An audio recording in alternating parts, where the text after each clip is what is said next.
بسم اللہ الرحمن الرحیم۔ السلام علیکم۔ خلیفہ ہارون رشید کے دور میں بغداد میں ایک درویش رہتے تھے۔ اس درویش کا نام حضرت بہلول دانا تھا۔ وہ ایک فلاسفر اور تاریک دنیا درویش تھے۔ ان کا کوئی خاص ٹھکانہ نہیں تھا۔ وہ شہر میں عموماً ننگے پاؤں پھرتے تھے۔ جس جگہ تھک جاتے تھے وہیں ڈیرا ڈال لیتے تھے۔ بعض لوگوں نے اسے مجذوب لکھا ہے کہ یہ اللہ کی تجلیات اور عشق میں گم رہتے تھے اور اپنے ارد گرد کے ماحول سے بے خبر رہتے تھے۔ بہت کم لوگوں کی طرف توجہ کرتے تھے۔ جب بھی لوگوں کی طرف منہ کرتے تو حکمت اور دانائی کی عجیب باتیں کرتے تھے۔ ان سے پتہ چلتا تھا کہ وہ اللہ کے بہت بڑے ولی تھے۔ ان کا اصل نام وہاب بن عمرو تھا۔ ایک دن وہ سمندر کے ساحل پر بیٹھ کر ریت جمع کر رہے تھے اور اس کی ڈھیریاں بنا رہے تھے۔ ملکہ زبیدہ اپنے محل کے جھروکے سے اسے دیکھ رہی تھی۔ وہ مٹی کی ڈھیری بناتے اور پھر اپنے ہاتھ سے اسے مسمار کر دیتے تھے۔ ملکہ اپنے محل کے جھروکے سے اتر کر اپنی سہیلیوں کے ساتھ سمندر کے کنارے آ گئی اور بہلول سے پوچھا کہ کیا کر رہے ہو بہلول؟ بہلول نے ادائے بے نیازی سے کہا، جنت کے محل بنا رہا ہوں۔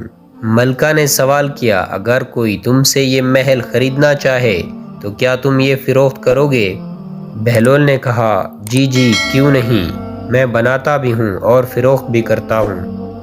تو بتاؤ ایک محل کی قیمت کیا ہے؟ بہلول نے کہا کہ 3 درہم۔ ملکہ نے اسی وقت اپنی کنیز کو حکم دیا کہ بہلول کو 3 درہم ادا کیے جائیں اور بہلول کو 3 درہم ادا کر دیے گئے۔ یہ تمام واقعہ ملکہ نے اپنے خاوند ہارون رشید کو بتایا۔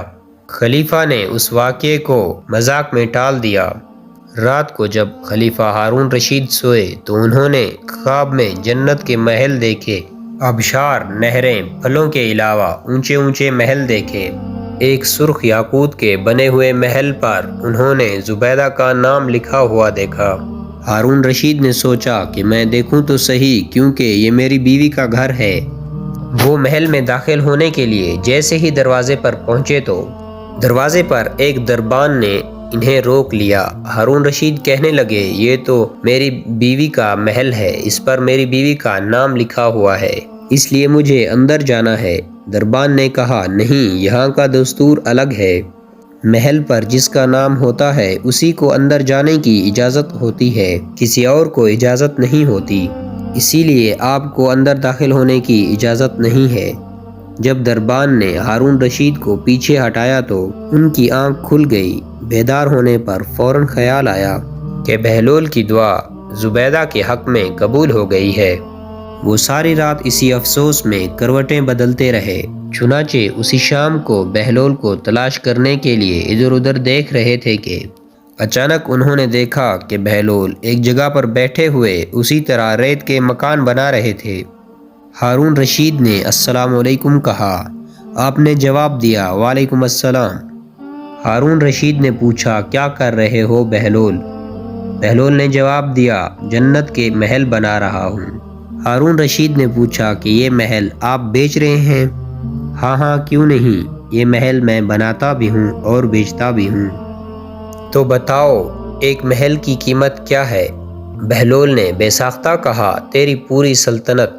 ہارون رشید نے کہا کہ اتنی قیمت تو میں نہیں دے سکتا۔ کل تو آپ 3 درہم کے بدلے دے رہے تھے، آج پوری سلطنت مانگ رہے ہو۔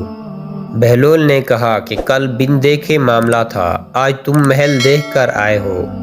خلیفہ یہ سن کر گھٹنوں کے بل بہلول دانا کے سامنے بیٹھ گئے اور کہا، حضرت آپ مجھ سے میری ساری سلطنت لے لیں اور مجھے ایک محل دے دیں۔ جب بہلول دانا نے خلیفہ کی عاجزی دیکھی تو کہا، میں تمہاری سلطنت کا کیا کروں گا؟ اس دنیا کی محبت تو بہت سے گناہوں کی جڑ ہے۔